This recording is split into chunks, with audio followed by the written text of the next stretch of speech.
We called it mercy. That is the lie I tell myself when I remember the vote. The chamber of the council spire hung in orbit above Aurelian Prime, a cathedral of glass and gravity where 1,000 species shimmered in bioluminescent consensus. I watched from my delegation tier as tendrils flickered, carapaces rattled, and harmonic pulses signaled approval. The decree scrolled in cold light across the central hollow array. Humanity is hereby removed from all sanctioned combat operations. The justification was immaculate. Data from the Karth Expanse skirmishes projected behind us, statistical inevitabilities rendered in brutal clarity. Wherever humans deployed, Allied survival rates increased by astonishing margins. And so did collateral devastation. Enemy fleets collapsed faster, infrastructure suffered greater structural compromise, campaign durations shortened, but intensity spiked beyond acceptable thresholds. War, in proximity to humans, became decisive. Too decisive. "They are volatile," murmured the Illyri matron beside me, her membrane dimming in discomfort. "Resilient beyond projection, unpredictable under pressure." We feared what prolonged warfare might make of a species forged on a Class 12 death world. We feared escalation curves that bent upward without visible ceiling. So we called it mercy. The human ambassador stood alone at the base of the chamber, a bipedal figure dwarfed by floating delegates and armored exoskells. No visible weaponry, no defensive posture. Just a stillness that, in hindsight, should have unsettled us more than any protest. When the vote passed, there was no outcry, no diplomatic rupture.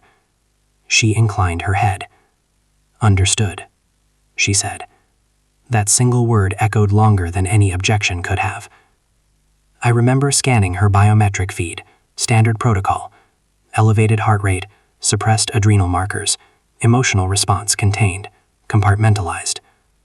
She felt something, but she did not show it. That silence was our first miscalculation. Decades followed in a veneer of harmony. Humans became indispensable in reconstruction initiatives. They rebuilt fractured moons in the Denari Belt. They stabilized a failing red dwarf in the Othran system using gravitational lensing techniques no other species dared attempt. They terraformed irradiated wastelands and volunteered for pathogen neutralization missions that would have liquefied less robust physiologies. We praised their utility. We mistook their compliance for acceptance. Their fleets remained docked in defensive configurations. Their military academies rebranded as strategic response institutions. Their soldiers retrained as engineers, medics, disaster specialists. We told ourselves the galaxy was safer. And perhaps for a time it was. Then the Velkhari Dominion crossed the Perseid Gate. The first colony burned in under 4 standard hours. Velkhari warforms did not posture or negotiate. They did not broadcast declarations of supremacy. They calculated. They advanced. They erased resistance with surgical brutality. Defense fleets mobilized and fractured. Velkhari targeting algorithms adapted mid-engagement. Command relays were severed with terrifying precision. Entire task forces vanished from tactical displays in blooms of silent radiation. Emergency transmissions flooded the council spire. Pleas, distress signals, evacuation failures. Species who had voted with unwavering certainty now vibrated in open panic. I watched projections update in real time. Probability curves dipped below survivability thresholds. Strategic analysts began using a word we had not spoken in centuries: extinction. In the chaos, one fact became painfully obvious. Human forces, bound by our decree, remained non-combatant. Their vessels escorted refugees, their engineers reinforced failing shields, their medics worked triage lines that stretched across orbital platforms. But they did not fire. They did not engage. They watched. And that watching felt deliberate. When the Velkhari pushed deeper, when entire sectors flickered dark on the star map, the Council did what pride would not allow it to do weeks earlier. We sent an emergency summons to Earth.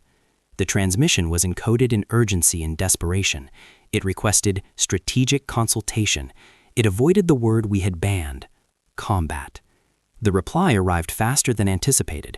No delay for deliberation, no visible negotiation among their leadership. A single transmission filled the chamber.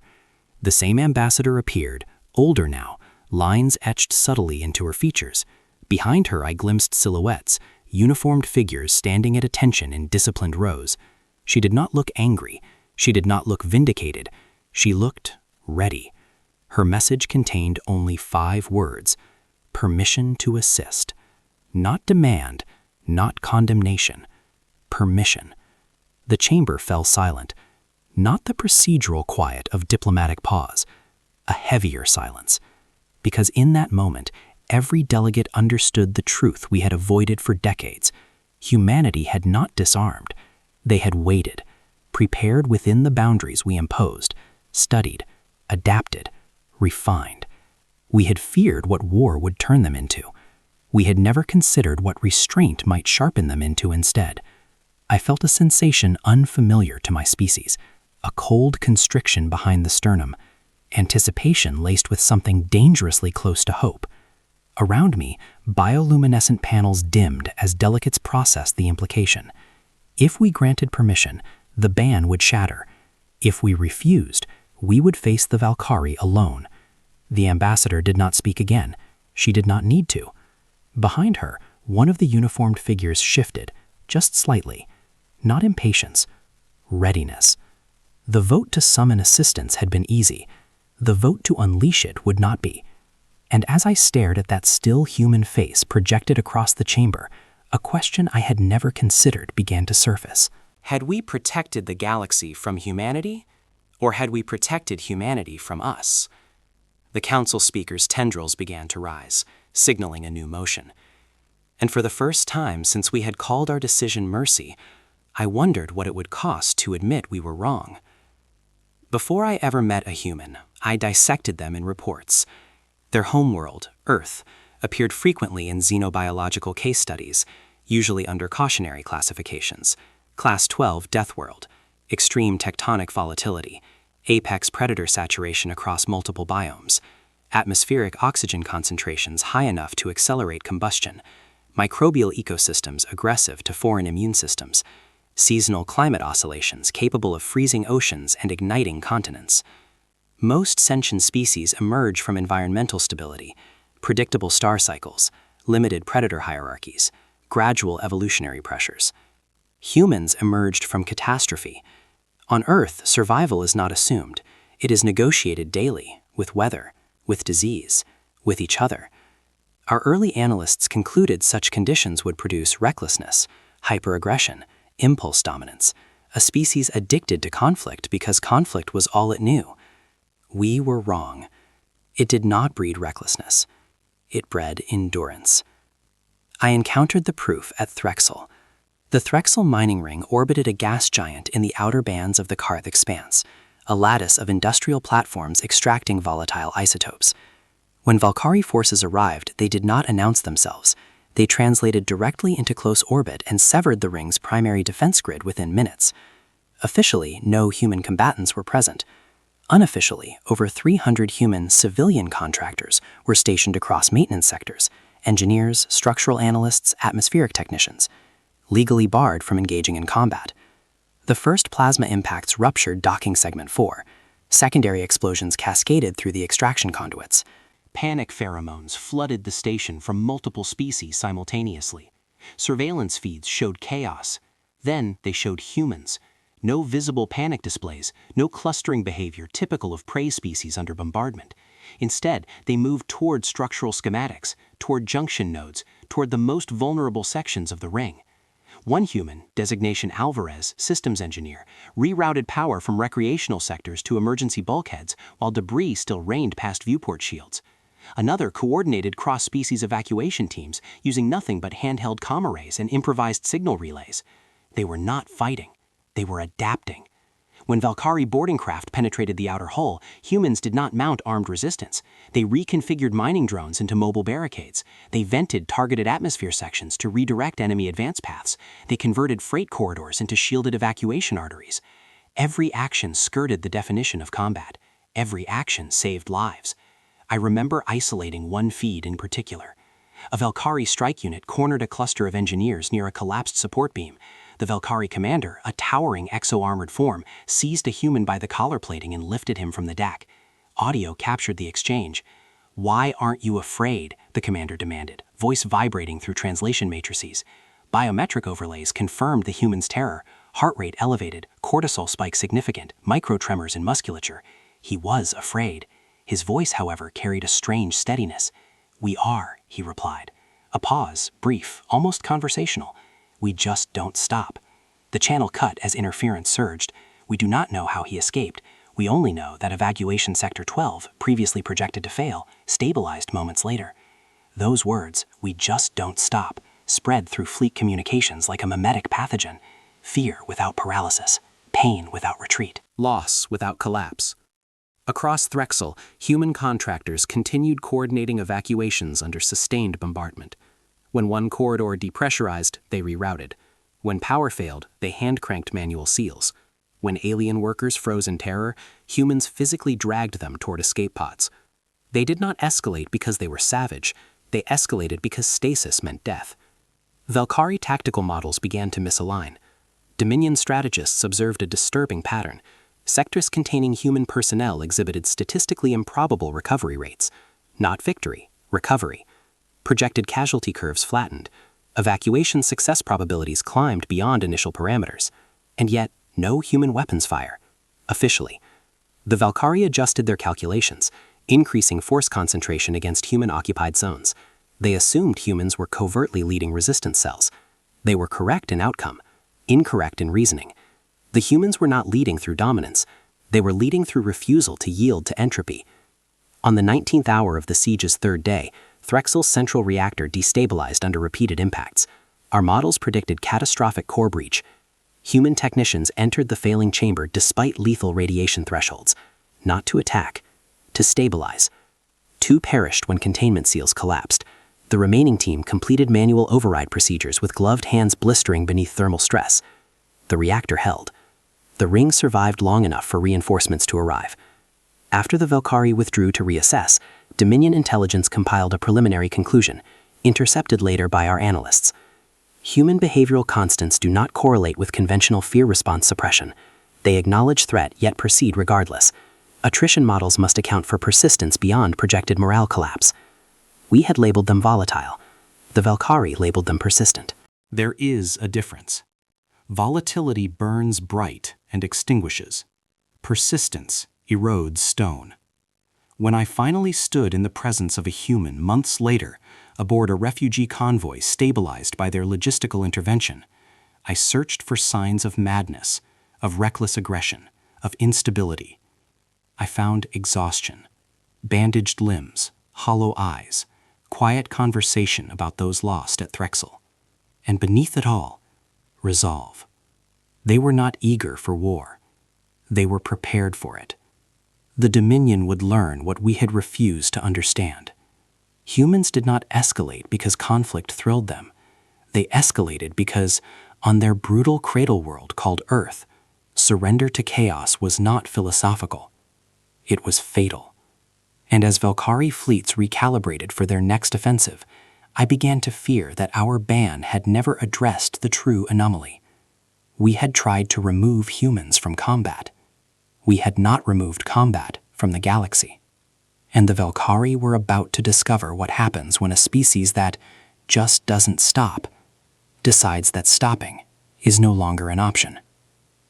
We predicted Threxel would fall in 3 days. The models were elegant, clean, efficient. Velkhari dreadforms translated into orbit and sealed the mining ring in a perfect sphere of annihilation. Supply vectors severed, communications fractured, orbital defenses saturated with precision bombardment.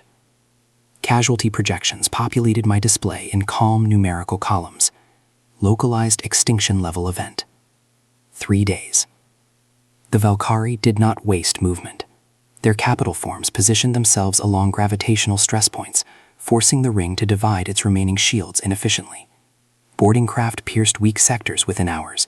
Internal power grids flickered under sustained impact. And still, officially, there were no human combatants present. What there were logistical advisors. The request reached the Council through encrypted channels, Human personnel on Threxel sought temporary operational oversight of evacuation corridors and structural stabilization protocols. It was presented as clerical necessity. We approved it in less than a minute. A bureaucratic concession, nothing more. Within 6 hours, Threxel's internal layout no longer resembled the schematics in our archives. Supply tunnels were reclassified as primary evacuation arteries. Cargo trams were stripped of non-essential mass and repurposed into shielded transports.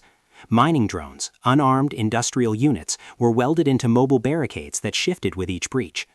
Atmospheric processors, once calibrated for isotope refinement, were rerouted to vent superheated plasma and controlled pulses across exposed docking rings. Boarding craft attempting to latch found themselves engulfed in sudden, blinding thermal bursts. Technically, it was not combat. No sanctioned weapons discharge, no offensive fleet deployment. Every maneuver was defensive infrastructure management. Every maneuver altered survival probability curves. I remember the moment our projections began to fracture. Day 2, expected population retention, 21%. Actual retention, 46%. Day 4, predicted core systems collapse. Instead, energy rerouting initiated by human engineers stabilized auxiliary reactors long enough to maintain artificial gravity in 3 critical sectors. The Valkyrie adapted, of course. They always did. Shock troops breached the inner ring on day 6. That is when the feeds changed. We expected panic. We expected disorganized flight. What we observed instead was coordination. Humans moved through smoke-choked corridors with practiced urgency. They sealed hull ruptures using emergency foam while simultaneously directing non-human workers toward reinforced compartments. They navigated depressurized sections in vacuum suits not designed for prolonged exposure, dragging injured beings twice their mass across fractured plating. They did not cluster for safety.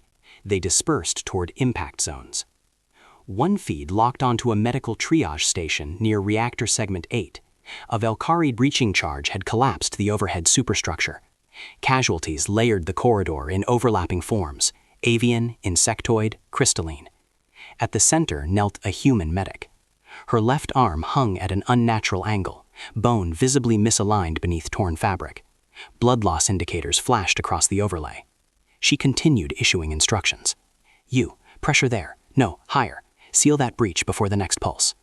Her remaining hand worked with relentless precision: injectors, sealant patches, stabilization clamps. When her vision blurred, she shook her head once, violently, and continued. A Valkyrie warlord's transmission cut through the tactical grid during that same hour. "They do not disengage," he reported to Dominion High Command. "They absorb impact and continue advancing."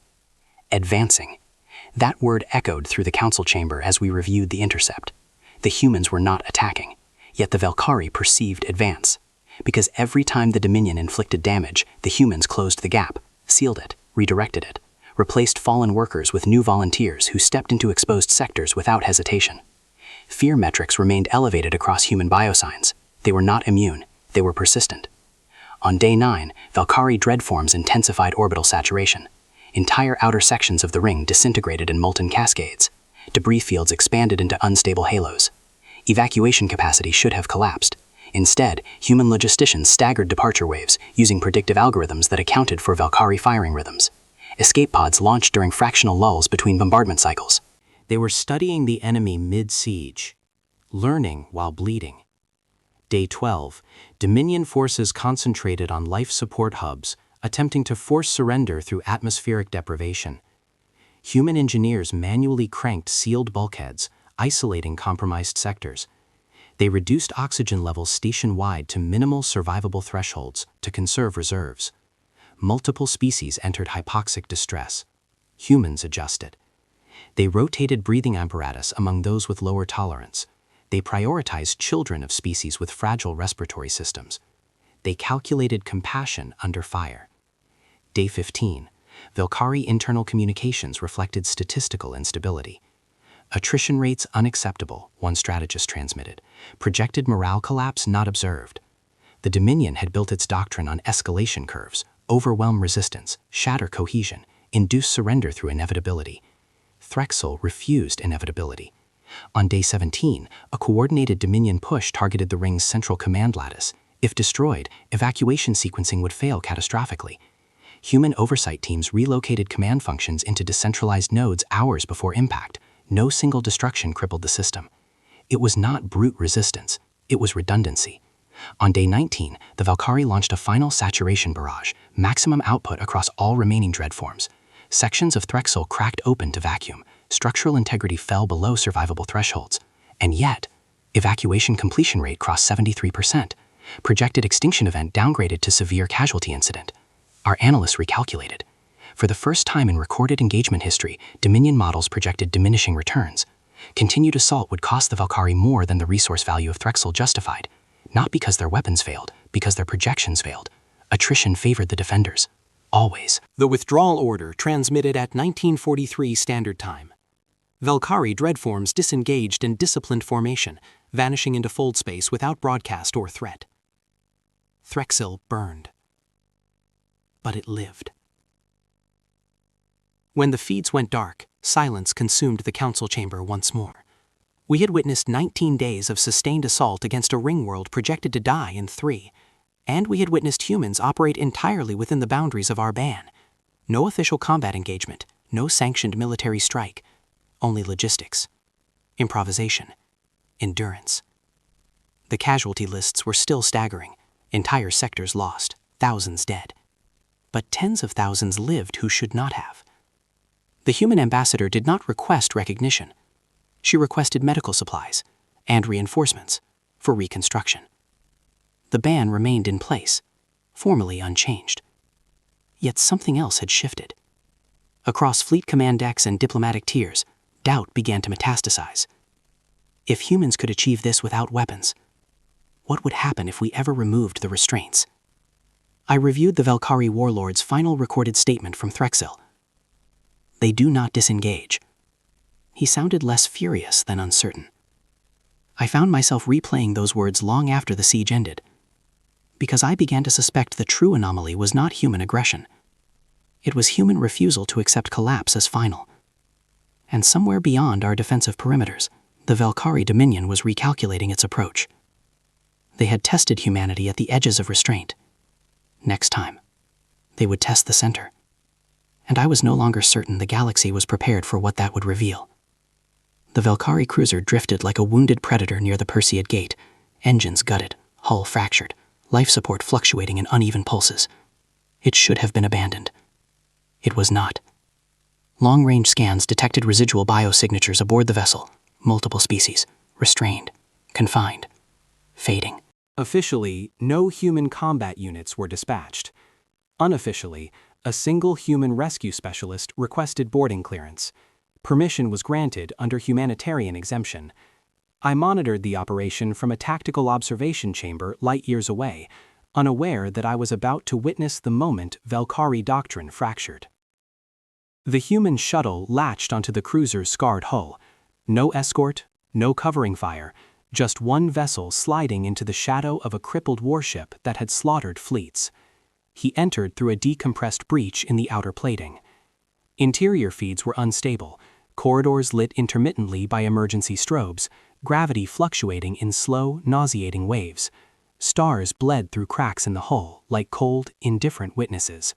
He moved quickly, efficiently, cutting through sealed bulkheads, bypassing Valkyrie security grids with alarming familiarity. He located the detention sector within 11 minutes. Multiple captives, avian diplomats, crystalline traders, 2 juveniles from a water-adapted species, were restrained by energy barriers tied to the cruiser's failing core. He began dismantling the power couplings. That is when she arrived. Valkyrie High Executor Sol.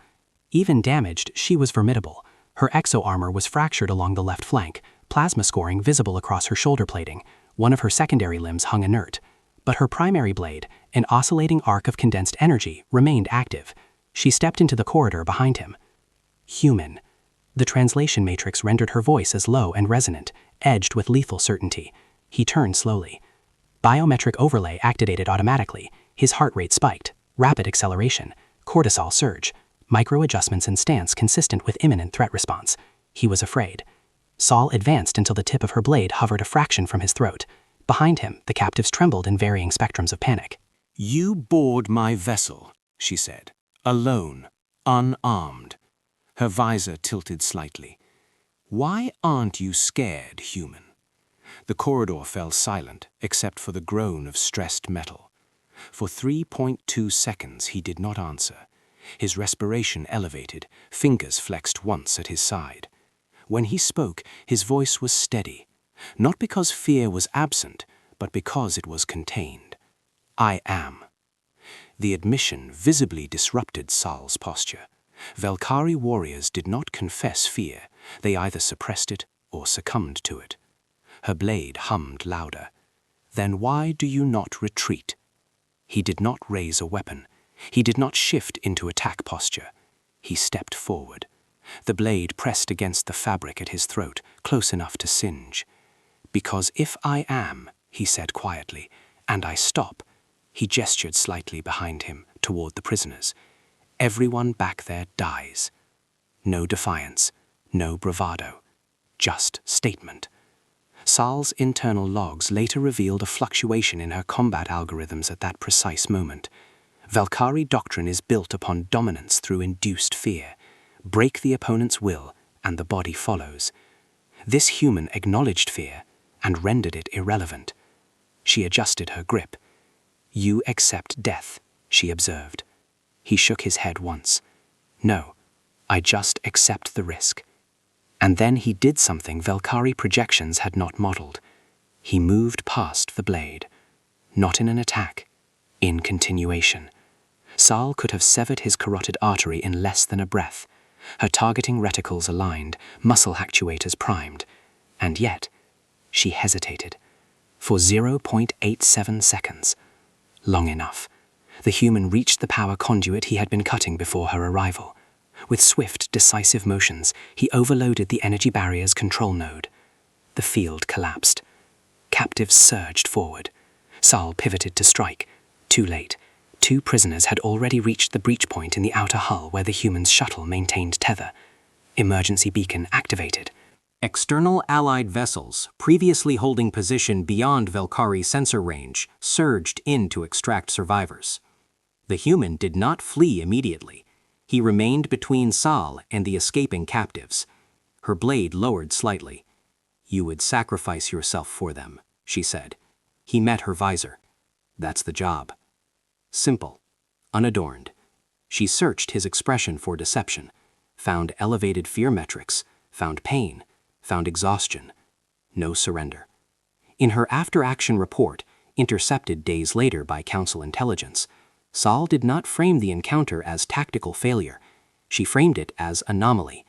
Human behavioral architecture incompatible with Velkhari's suppression doctrine, her log stated. Subject acknowledges fear, yet demonstrates continued forward progression. Standard dominance cascade ineffective. A pause in the record. Then the line that froze our chamber when we reviewed it. Humans weaponize inevitability. They do not fight to win. They fight so that losing becomes impossible. The human eventually retreated under cover of Allied reinforcements. Sal did not pursue. Instead, she stood in the fractured corridor, staring at the place where he had stepped into her blade without flinching. Velkhari culture reveres strength expressed through conquest. This was something else. Strength expressed through responsibility.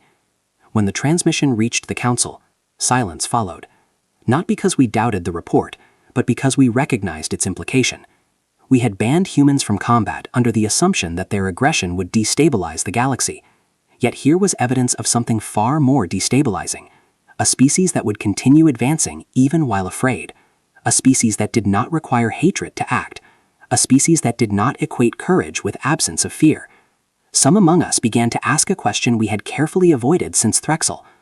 What happens when such a species is no longer restricted to rescue operations? If a single unarmed specialist could fracture Velkhari doctrine, what would an entire human strike force do? The ban remained intact, officially, but in war rooms and diplomatic corridors across known space, the language began to change. We no longer debated whether humans were dangerous. We debated whether we could survive without them. And beyond the Perseid Gate, Velkhari fleets were regrouping. This time, they would not underestimate, and neither, I feared, would humanity. The first Velkhari dreadform appeared in the outer halo of Aurelian Prime without warning. Not at the frontier, not at a mining colony, at our heart. Refugee vessels choked orbital lanes in tangled spirals of desperation. Cargo haulers, medical frigates, private transports stripped of luxury and packed with the displaced. Traffic control collapsed under the strain. Defense fleets attempted reformation patterns that dissolved the moment Valkyrie strike formations pierced their flanks. Dominion's strategy had evolved. They no longer sought symbolic victories. They sought decapitation. If Aurelian Prime fell, the Council would fracture. Unified resistance would dissolve into isolated, panicked sectors. Inside the Council spire, projections flooded the central hollow array in relentless cascades of red. Core system survivability, 32%. Civilian evacuation completion, unattainable within projected bombardment windows.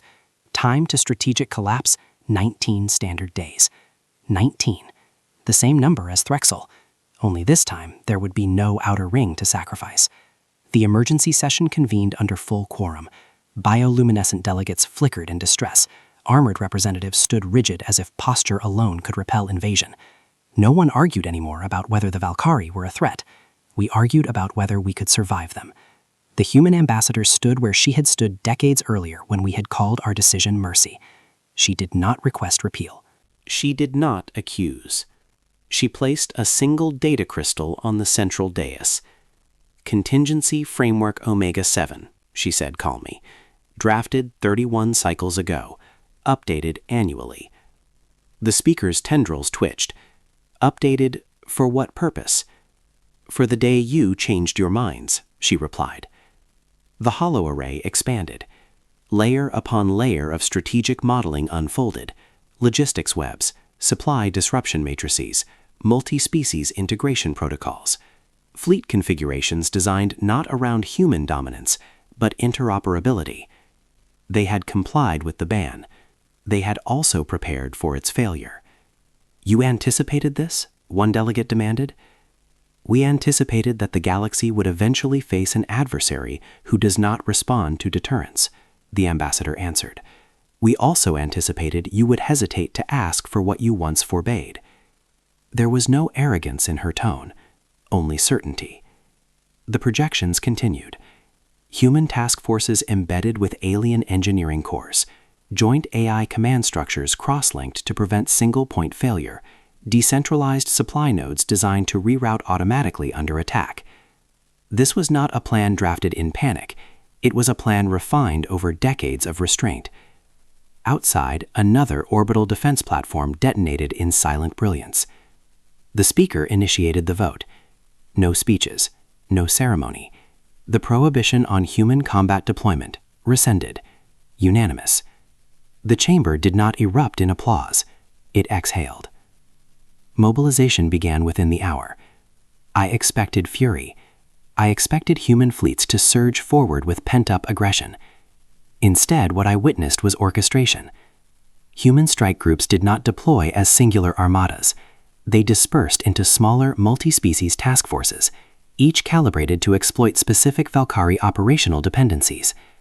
They did not target the visible dreadforms first. They targeted absence.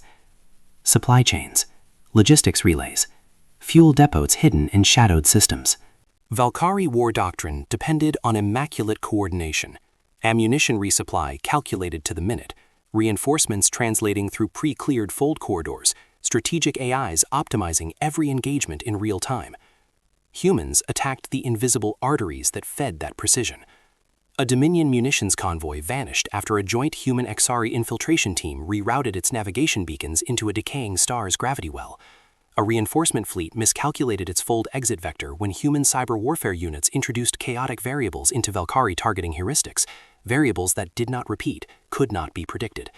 Command relays experienced microsecond dysynchronizations, insignificant individually, catastrophic in aggregate. Valkyrie offensives began to stall. At first, Dominion commanders attributed the delays to statistical noise, then ammunition failed to arrive, then secondary fleets emerged light minutes off target, then strategic AI projections returned at error states, models unable to reconcile human behavioral deviations with established patterns. Humans did not broadcast threats, they did not taunt, they did not even claim responsibility. They simply appeared where calculations said they could not, endured bombardments beyond expected retreat thresholds, and withdrew only after rendering the objective irrelevant. In one engagement above the Karth corridor, a human-led task force allowed itself to be drawn into apparent disadvantage, sustaining heavy hull damage while Valkyrie forces advanced confidently. Only later did Dominion logs reveal the truth. The human fleet had seeded the surrounding debris field with micro-relay nodes hours earlier. As Valkyrie ships maneuvered for the kill, their own sensor data looped subtly, misrepresenting distance and velocity by fractional degrees. Enough to cause collision between two capital escorts, enough to fracture formation. Humans exploited the opening not with overwhelming firepower, but with precision strikes against propulsion arrays. Cripple, not annihilate. Disrupt, not dominate. Across multiple fronts, the pattern repeated. Valkyrie commanders transmitted increasingly strained reports. Engagement parameters unstable, enemy response latency inconsistent, attrition ratios no longer favorable. The Dominion had faced fierce adversaries before. They had not faced adversaries who attacked inevitability itself. Because that was the shift. Humans were not trying to overpower the Valkyrie. They were trying to make victory mathematically impossible. And slowly, it worked. Offensive momentum bled away. Dominion fleets advanced only to find supply lines severed behind them. Assaults initiated without synchronized support.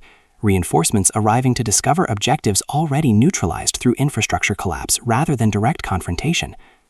For the first time in recorded Dominion history, a high strategist appended a single uncharacteristic word to a transmission. Uncertain. I watched Valkyrie formations hesitate at the edge of Aurelian Prime's defensive perimeter. Not because they feared destruction, because they feared inefficacy. Their weapons remained lethal. Their numbers remained formidable. But every advance now risked cascading failure in unseen sectors.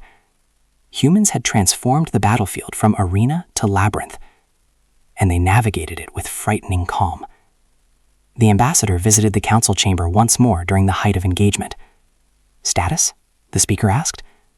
She glanced at the live projections, red fading gradually to amber. "We are not winning," she said. A ripple of alarm passed through the delegates. She continued, "We are ensuring they cannot." Outside, Valkyrie dreadforms repositioned, seeking decisive engagement. Human task forces did not pursue them aggressively. They held lines, reinforced evacuation corridors, repaired damaged alien vessels before their own, endured. The Dominion had always relied on the psychology of inevitability. Convince the enemy that resistance was futile, and resistance would collapse. Now, for the first time, it was the Valkyrie who faced futility. A warlord's intercepted transmission summarized the shift with brutal clarity. Continued offensive yields diminishing strategic return. Probability of decisive victory trending towards 0. 0.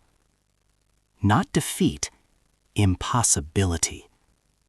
Valkyrie fleets began gradual withdrawal from core systems, regrouping beyond immediate engagement range. They were not routed, they were recalculating.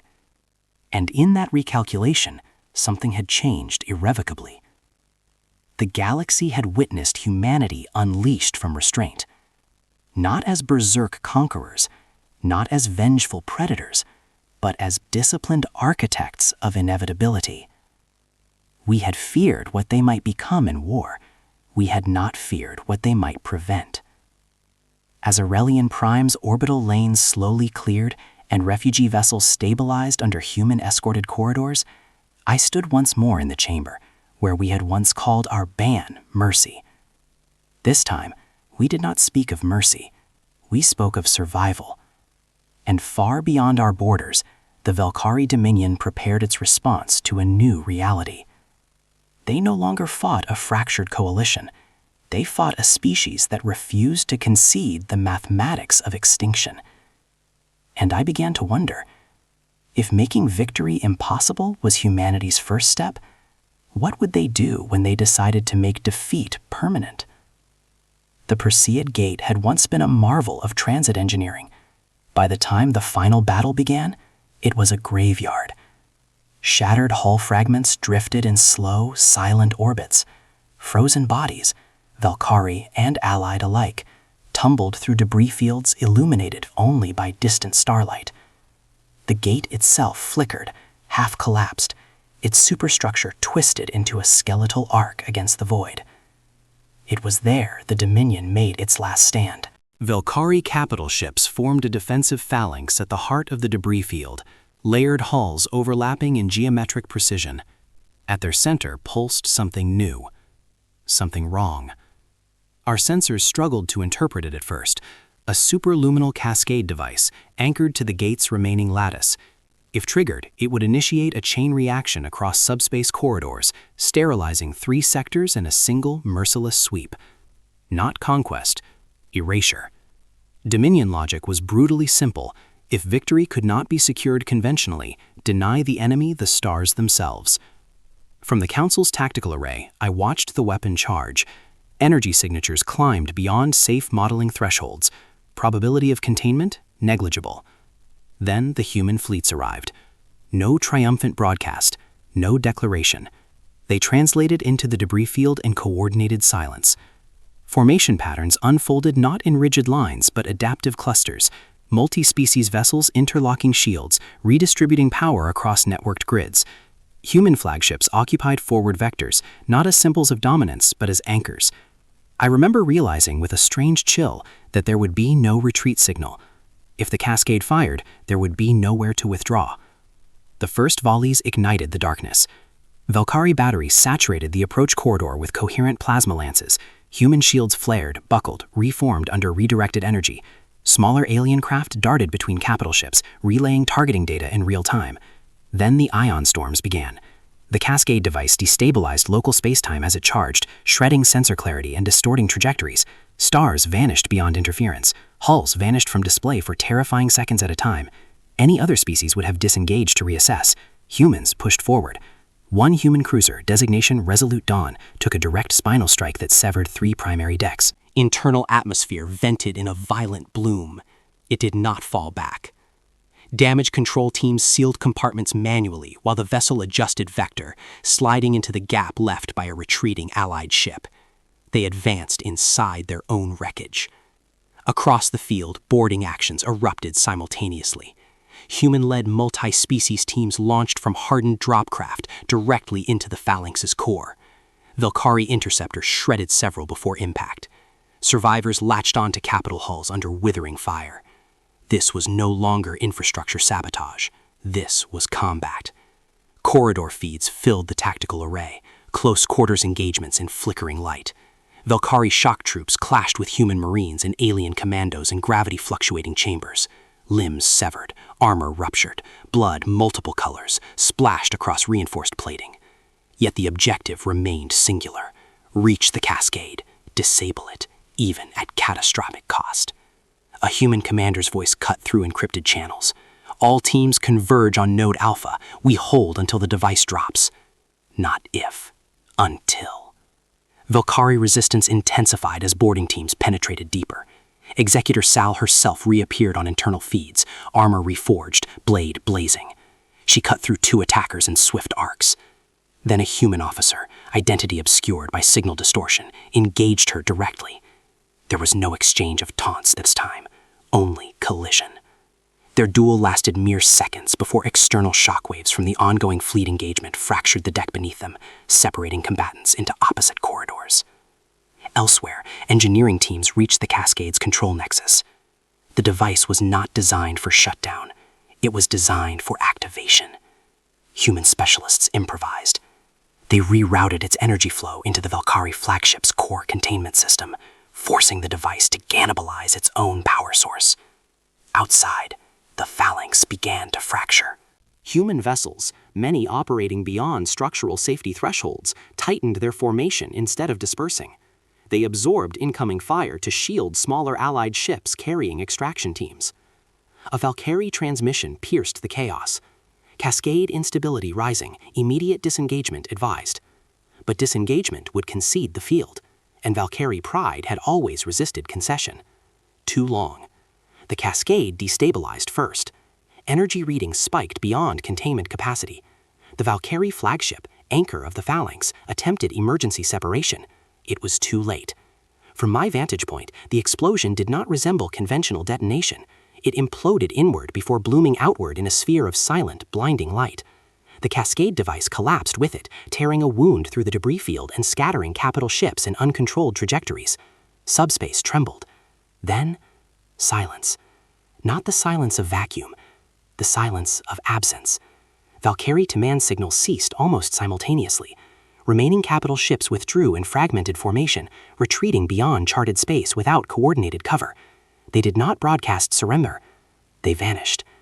The Perseid gate drifted, broken but intact enough to avoid triggering the sterilization chain. Human casualty reports began populating the Council array. Staggering numbers. Boarding teams lost in sealed corridors, ships rendered inoperable, commanders unresponsive. Victory did not arrive with celebration. It arrived with lists of the dead. And yet, within hours of the Dominion's retreat, human rescue craft redeployed, not to pursue, to search. Valkyrie escape pods, damaged, drifting, were located and stabilized. Injured Dominion soldiers were retrieved from debris fields by the same species that had just crippled their flagship. A council delegate demanded clarification. Why assist them? The human fleet commander's reply was transmitted without hesitation. Because the war is over. No hatred. No vengeance. Just conclusion. As I watched human medics treat wounded Valkyrie in makeshift triage bays, I understood something that had eluded us for decades. Humans did not fight to annihilate. They fought to end. The last advance had not been a charge of fury. It had been a decision. Advance far enough that there would be no need to advance again. The Perseid gate smoldered in the distance, debris drifting like the remnants of a shattered era. The Dominion had retreated beyond known maps, but as casualty figures finalized and reconstruction began, a quieter question settled over the Council. If humanity had just demonstrated the capacity to end a war at the edge of extinction, what would they become in a galaxy that no longer restrained them at all? After the Perseid Gate, I traveled to Earth. I expected monuments of conquest, trophies from a species that had just rewritten every predictive model in galactic warfare. I expected triumphal arches, banners, and statues of human heroes towering over alien delegations. I found none. Instead, I found memorials, simple structures marking loss, plaques bearing names and languages I could not parse, gardens planted in memory of those who never returned, spaces for quiet reflection, for grief shared across generations. Humans did not celebrate victory through domination. They celebrated endurance. They honored survival itself. And in doing so, they acknowledged the fragility of it. I attended one of their ceremonies. The words spoken were unremarkable to a casual listener, but under their cadence, the weight of experience was palpable. Fear, doubt, grief, and yet, action. They spoke of those they had lost, not of those they had defeated. They spoke of failing each other, not of overpowering their enemies. They measured courage not by how much they could destroy, but by how much they would endure for one another. The Council formally recognized humanity, not as a threat to stability, but as a stabilizing force. Across 100 systems, academies now study the so-called ban on humans as a cautionary tale. How we misjudged the species we once called reckless, dangerous, uncontrollable. How we mistook intensity for instability. In truth, what humans wield is conviction. They act despite fear, because they are responsible for more than themselves. They do not fight for glory. They fight for those who cannot fight. I realized that this is what unsettles the galaxy most. A species that survives a death world does not fear hardship. It does not fear pain. It does not even fear death. It fears only one thing: failing those who depend on it. And in that fear, humanity moves forward, always. Years had passed since the Valkyrie withdrew beyond known space. Where the debris of battle once littered orbital lanes and scarred planets, trade routes now hummed with quiet activity. Transport convoys glided past reconstructed spaceports. Mining platforms pulsed with controlled energy. Habitats once devastated by bombardment were rebuilt not only by humans, but alongside countless other species, working in coordinated harmony. Joint academies now trained cadets from dozens of worlds, Human instructors led the lessons. They did not speak of glory or domination. Instead, they emphasized adaptability, improvisation, and mutual reliance. Pride was not the currency. Competence and responsibility were. I record this account not as propaganda, not as myth-making. I record it as confession. For centuries, we believed humans were dangerous because of what they might become in war. We feared their unpredictability, their resilience, the speed at which they could alter the battlefield. We tried to sideline them, constrain them, regulate them. What we failed to see was what they already were.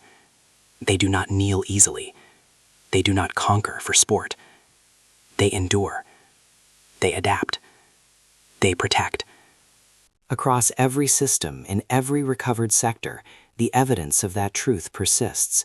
Medics and engineers sharing decks with former enemies, rescue operations conducted without expectation of reward, disciplined fleets coordinating beyond any species' prior experience. They are neither reckless nor ruthless. They are resolute. And when the next darkness rises, and it will not find a galaxy divided by fear of humanity. It will find a galaxy fortified by it. Because humans do not need to dominate to shape the outcome. They only need to refuse to break. And in that refusal, the galaxy discovers its most reliable shield. The storm has passed. The silence is deceptive. But humanity endures. Always.